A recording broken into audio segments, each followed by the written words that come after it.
And that's why this game gets a 5 out of 10. Frankly, I wouldn't recommend this game to anyone. So let me know in the comments below if there's a game you were super excited for and then harshly let down by it once you started playing. Besides this game, Legend of Legacy was a huge letdown for me.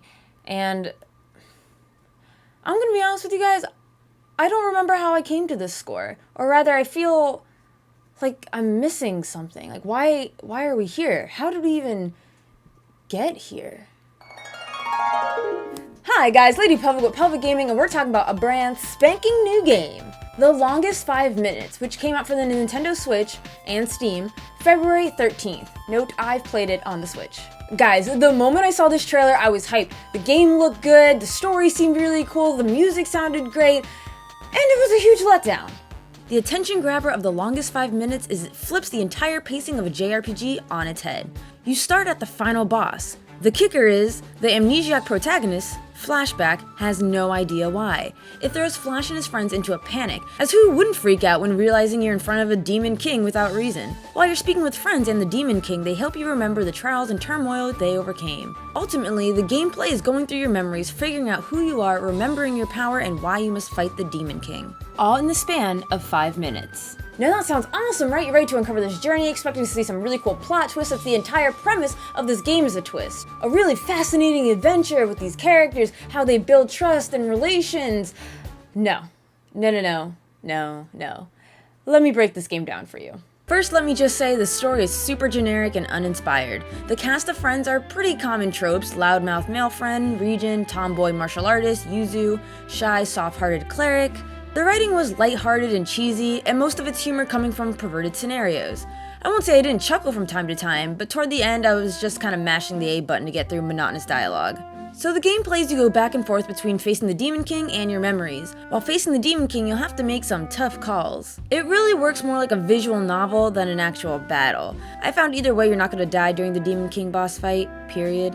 You'll take hits, he'll take hits, but ultimately it doesn't matter, allegedly. Now certain choices will lead you down alternate paths, which was kind of cool but short-lived. Pretty much there's one solid path, although there is multiple endings. I got the bad ending, didn't feel really anything. Saw the good ending, didn't feel any different. That's when you know the story is bland and the character chemistry was basic. When you get 2 different endings and it makes no difference to you. Also, if you make a choice that doesn't benefit you while fighting the Demon King, you can always go back into your memory album, or chapter select and replay the Demon King dialogue and memories to select a different answer, or do any side quests you didn't do before. I'll get into side quests a bit later. As you go through your memories, you start off at a certain level, with a certain amount of gold and items, which don't carry over into the next chronological memory, or any memory, making them pretty much pointless to upgrade. Whatever crap you could buy can only be used in that memory. Plus, you only get enough gold at the start to buy one strong piece of equipment that you don't actually need because fighting is effortless. You're better off finding good equipment in dungeons than dully grinding for money to buy strong weapons to already fight easy as pie enemies.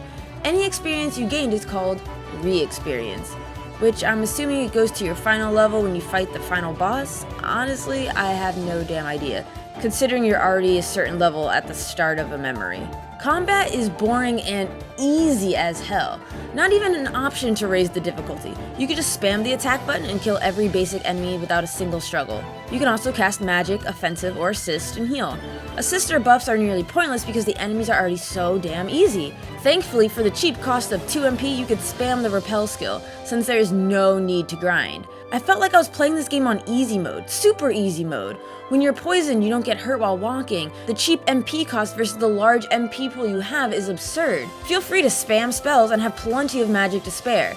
Don't even need to use an item to replenish. And if none of that convinces you, here's a late game boss. I set my auto attack to use the strongest attacks.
you have your characters on auto attack, while yes, they are using their strongest moves, and still win with no healing, I feel your boss can use some tweaking.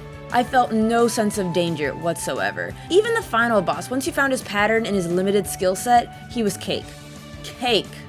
As you travel through memories, you remember you and your teammate had some signature moves, aka special attacks. Through forced plot, you meet certain characters and they teach you the move. No fighting, no challenge, it felt so fruitless. Just some dialogue, a brief time skip, boom, you got your new move. Nothing was earned in this game, everything felt so effortless, and you never got a single sense of accomplishment. While you're traveling, there are insipid side quests that grant you bonus re-XP. Most quests are bring me this, find that, super lame and once again super easy. There is no grinding for these. The most challenging thing in this bland game is getting high scores in minigames. I haven't gotten a high score yet. Close, but no cigar.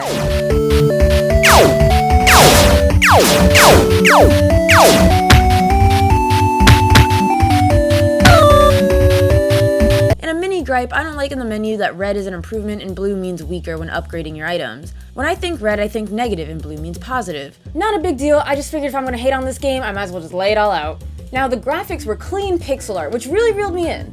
Y'all know I love me some pixel art, even if the sprites were kind of smushed. Packing a lot of detail, there was something still a little charming about it. Perhaps it reminded me of where my gaming adventure started with Pokemon Red and Blue. Even the more detailed art looked pretty cool. I won't try to sell you on these are the best character designs ever, but they were kinda cute. Monster designs were fun, not the most intimidating bunch, but fighting barrels or butt gorillas was entertaining. I think they were going a more comical route anyways. A+ for creativity. The levels, however, were lacking. Mazes with pointless puzzles felt very repetitive. Instead of grass, there was sand. Instead of trees, there were walls. There was maybe a single dungeon where I felt actual effort was put into, and that is the Galactica Tower, with the floor panels. And speaking on the Galactica Tower, this is a great way to move into the music, as well as the Galactica Tower has hands down my favorite music. But the music in this game overall has a very mellow and atmospheric sound, which was befitting for such an easy breezy title. Also, you know what sucks? The battle themes were actually really great, but the battles were so short and easy you rarely got to enjoy it.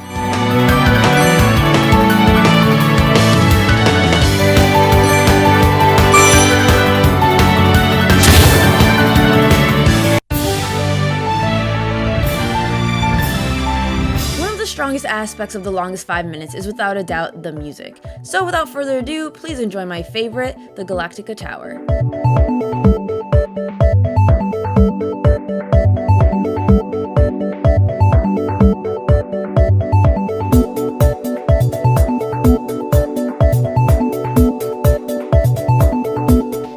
The longest 5 minutes gets a poor 5 out of 10. I'm gonna sound like a broken record, but here we go. This is a visual novel at its core that implements RPG conventions like leveling up and gold and items, but they're all pointless because the game is so goddamn easy in how the game is structured with its leveling.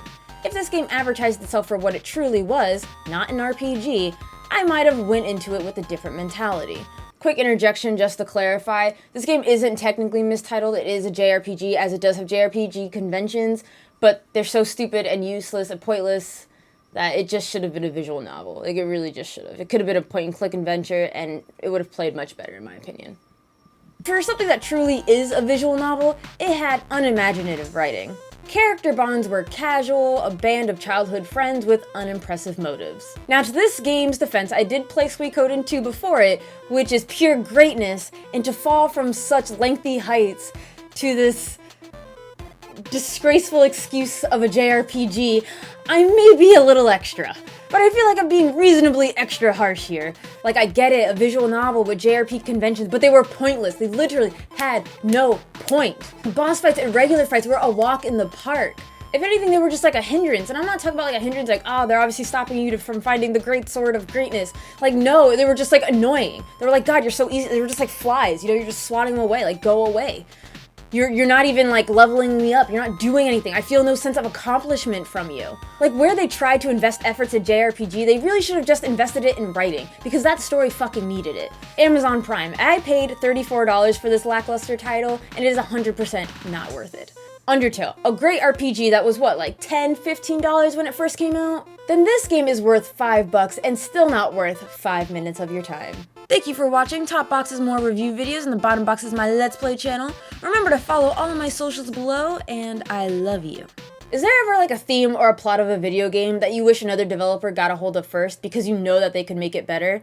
This would be that. I'd give this premise to Yoko Taro because he would just make it infinitely better.